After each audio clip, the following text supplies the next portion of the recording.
Aujourd'hui, nous nous retrouvons afin d'évoquer les différents petits détails cachés du film Super Mario Bros. Alors évidemment, cette liste est non exhaustive dans le sens où il y en a plein d'autres, mais c'est uniquement ceux que je trouvais les plus intéressants à évoquer avec vous. Et donc on ne va pas perdre plus de temps que cela, j'espère bien évidemment que vous avez vu le film, dans le cas contraire, qu'est-ce que vous faites là? Je vais vous évoquer dans cette vidéo des éléments du film, donc si tu n'as pas vu le film, ou si vous n'avez pas vu le film, fuyez! Pauvre fou. Alors premier petit détail, Charles Martinet. Alors Charles Martinet est celui qui double le personnage de Mario depuis des années. Là, il est vrai qu'aujourd'hui, en VO c'est Chris Pratt et en VF c'est Pierre Tessier. Mais est-ce que Charles Martinet a prêté sa voix à un ou deux personnages? Oui, et à deux personnages. Bah, c'est un petit peu étrange la manière dont je l'ai abordé parce qu'il n'y avait plus vraiment de suspense. Mais oui, Charles Martinet est tout simplement la voix du père de Mario et Luigi. Et justement, dans leur pub, ils ont un petit accent italien qu'ils n'ont pas dans le film. Et il faut savoir que celui qui interprète les personnages dans la pub n'est autre que Charles Martinet. Vous le savez, Mario porte des gants. Cependant, dans le film, on peut le voir sans. Et c'est vrai qu'à un moment donné, on voit ses doigts. De plus, au moment où Mario et Luigi ont leur premier client, la sonnerie du téléphone de Luigi n'est autre que la musique de démarrage de la GameCube. La GameCube qui, selon moi, est la meilleure console qui n'ait jamais existé dans l'histoire des consoles, avec donc ce petit thème bien reconnaissable. Par ailleurs, restons dans l'univers des consoles Nintendo, puisque dans la chambre de Mario, on peut apercevoir une NES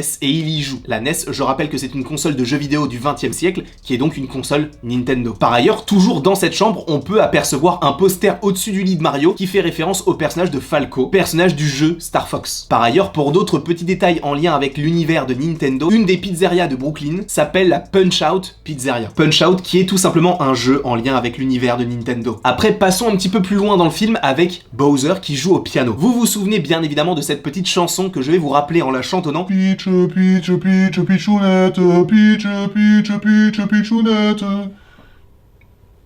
Tu l'as en tête ou pas? Mais juste après être interrompu par Kamek, ils vont commencer à jouer donc un thème de l'univers de Nintendo, et plus précisément de l'univers de Mario. Alors, je vais essayer de vous la faire avec ma voix, parce que je n'ai pas les droits de la musique, mais ça fait un truc du genre tonton tonton tonton.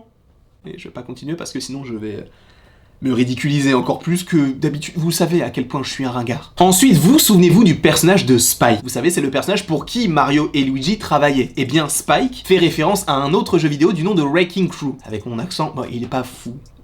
Je sais, t'as pas besoin de le dire. Hey, il sait pas parler anglais, t'as vu? Les R, il les prononce.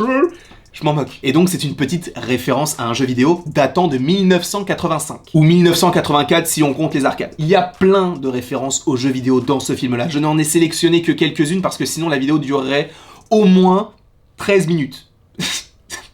C'est pas énorme, mais il y en a vraiment beaucoup. En plus donc de toutes ces références à d'autres jeux vidéo Nintendo, nous avons aussi des auto-références, notamment par rapport aux différents objets qu'utilise Mario au cours du film. On va le voir devenir un mini Mario lorsqu'il mange le petit champignon bleu, on va le voir devenir Tanuki Mario, notamment avec cette petite feuille qui fait penser à l'automne, et bien évidemment, il y a le Cat Mario qu'il va devenir afin d'affronter Donkey Kong. Évidemment, il y a plein d'easter eggs, je ne les connais pas particulièrement, donc je préfère m'abstenir de tout évoquer, mais en lien avec Donkey Kong, on a Diddy Kong. On le mentionne, on le voit, il est dans l'assemblée. Et c'est plutôt intéressant parce que je me posais la question de savoir si on allait le voir à un moment donné dans ce film-là ou dans une suite, et visiblement, il est dans ce film-là. Donc Diddy Kong, j'ai hâte de le revoir par la suite. Et qu'il ait possiblement une intrigue un petit peu plus importante. À voir même si un jour ils ne se diront pas, et si on faisait un film Donkey Kong? Je ne pense pas, parce que je pense que c'est Mario qui porte toute la franchise, mais pourquoi pas? Sachant que des jeux vidéo ont déjà été faits, puisque en plus je crois que de base Mario apparaît dans un jeu Donkey Kong. Après nous avons également un Luma. Vous savez, c'est cette petite étoile qui est emprisonnée par Bowser, qui rêve de mourir et qu'on a à la toute fin au niveau du générique. Et bien ce personnage de Luma fait bien évidemment référence à Harmony. Harmony qui est un personnage qu'on a vu dans bon nombre de jeux, mais qui est un personnage un petit peu plus récent que certains. Contrairement au personnage de Pauline. Pauline est un personnage qu'on a vu bon nombre de fois également en lien avec l'univers de Mario. Et saviez-vous qu'elle était dans le film? En effet, au moment où Mario et Luigi regardent la télé et qu'ils découvrent qu'il y a donc un problème avec les canalisations new-yorkaises, la personne qui présente le JT n'est autre que Pauline. Passons maintenant à Peach, qu'on n'a pas réellement évoqué. Alors il y a quelques petites références, notamment son costume blanc et rouge lorsqu'elle utilise la flamme de la fleur, mais il y a une autre référence par rapport à Peach puisqu'elle dit, je cite, « Je sais qu'il existe bon nombre de galaxies ». Et cela fait supposément référence au jeu vidéo Super Mario Galaxy. D'ailleurs j'avais beaucoup aimé,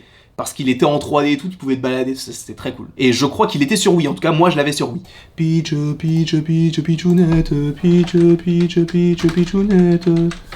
Autre petit élément dans l'univers donc du royaume champignon, nous avons différentes couleurs de tuyaux. Alors peut-être que pour vous c'est nul, mais ça fait référence bien évidemment à ce qu'il y a du côté de Mario. Du vert, du rouge, du jaune, du bleu. Voilà, c'était un petit détail, il y a toutes les couleurs de tuyaux quoi. Il y a bien évidemment toutes les couleurs de tuyaux, mais il y a également plusieurs autres mondes au-delà du monde du royaume champignon. On peut découvrir notamment le désert ou encore la jungle. Et on a aussi un visuel de l'île Yoshi. Et je tiens à rappeler quelque chose. Grosse question. Est-ce que je suis le seul à avoir joué, parce que j'ai l'impression d'être le seul, mais qui a joué ici à Yoshi Touch and Go? Vous savez, le moment où t'as Baby Mario qui tombe d'une cigogne avec des petits ballons et tu dois lui faire un petit chemin avec des nuages et à un moment donné il arrive sur Yoshi et après tu dois continuer le trajet pour regagner la cigogne. Qui a joué à ce jeu là? J'aimerais vraiment qu'on me réponde. Mais comme je vous l'ai dit, donc Yoshi Touch and Go, boum, on parle de Yoshi, l'île Yoshi, on a bon nombre de Yoshi et par ailleurs l'une des scènes post-génériques est en lien avec l'œuf vert de Yoshi qui s'ouvre et on peut supposer que c'est un personnage qu'on découvrira d'autant plus dans le deuxième film, si deuxième film il y a, mais étant donné que le film semble vraiment bien marcher en termes financiers, à mon avis, ils sont déjà en train d'enclencher le deuxième. Mais au-delà des Yoshi, on a aussi d'autres personnages qui apparaissent, ou en tout cas les mêmes personnages mais à des temporalités différentes. En effet, on a vu un visuel de bébé Peach, mais également de bébé Mario et de bébé Luigi qui sont trop mignons. On va aussi un petit peu parler de Bowser et de sa soirée, entre guillemets, puisqu'on a différents petits personnages qu'on avait déjà vus dans les différents jeux Mario. On a des frères marteaux, on a des plantes piranha, on a des Koopas, on a des Goombas, on a des Paratroopas, et on a des bruits insectes. Plein de petits personnages comme ça qui sont dans l'univers de Mario et qui sont dans le film, et notamment du côté de Bowser. Et quand je te parle de Koopa, de Paratroopa, on peut aussi penser donc à ces carapaces, puisque oui, vous le savez, au moment où ils sont sur la route arc-en-ciel, autre petit détail, mais bon, n'était pas vraiment caché, mais à la toute fin de cette course-poursuite, un des Paratroopas bleus devient cette carapace bleue que tout premier dans Mario Kart redoute. Et pareil, la petite référence est géniale. Si on parle un petit peu de Luigi, on peut faire référence à sa lampe, qui fait référence au jeu Luigi's Mansion. On a un aperçu de Toadette, oui, je dis Toadette, pas Toadette, ou Toad, je dis Toad et Toadette. Mais on a un aperçu du personnage, non pas de manière physique, mais plus en dessin. En effet, on aperçoit sur un mur une sorte de petite affiche qui fait référence à un groupe de musique, et si on voit le personnage à droite, c'est tout simplement Toadette. Après, concernant aussi la route arc-en-ciel et donc cette course-poursuite, on a les dérapages qui nous permettent d'aller un petit peu plus vite. Et ça, c'est génial aussi. Tous les petits détails sont mis dans ce film-là. Et je voulais finir avec, même s'il y a beaucoup plus de détails, mais le King Bobomb et le Roi Boo qui sont présents au mariage donc de Peach et de Bowser. Évidemment qu'il y a plein d'autres détails cachés dans le film. Certains en ont remarqué plus de 80, mais je ne me voyais pas faire une vidéo les 80 détails cachés de Mario. J'ai sélectionné uniquement ceux qui me semblaient être les plus intéressants, les plus importants. Après, peut-être qu'il y en a d'autres qui sont plus importants à vos yeux, mais je souhaitais sélectionner cette trentaine de détails cachés. Quoi qu'il en soit, je vous remercie grandement d'avoir regardé cette vidéo. Sachez qu'en shorts, j'ai fait quelques petits détails en lien avec l'univers de Mario et pas en lien avec le film, enfin en tout cas pas spécifiquement. Donc vous pouvez aller voir tout cela si vous en avez envie. Il y a d'autres détails plutôt intéressants, et notamment pourquoi Mario porte-t-il une casquette ou pourquoi Mario n'est-il pas musclé. Donc n'hésitez pas à aller dans l'onglet Shorts sur la chaîne. Et par ailleurs, dimanche soir, il y aura un 100% anime uniquement en lien avec le film Super Mario Bros. Donc il y a beaucoup de contenu qui arrive de ce côté-là. J'espère que tout cela vous plaira. N'hésitez pas à aimer, à partager et à commenter la vidéo si cela vous fait envie. Et après tout ceci, il ne me reste plus qu'à vous dire à la prochaine pour la prochaine.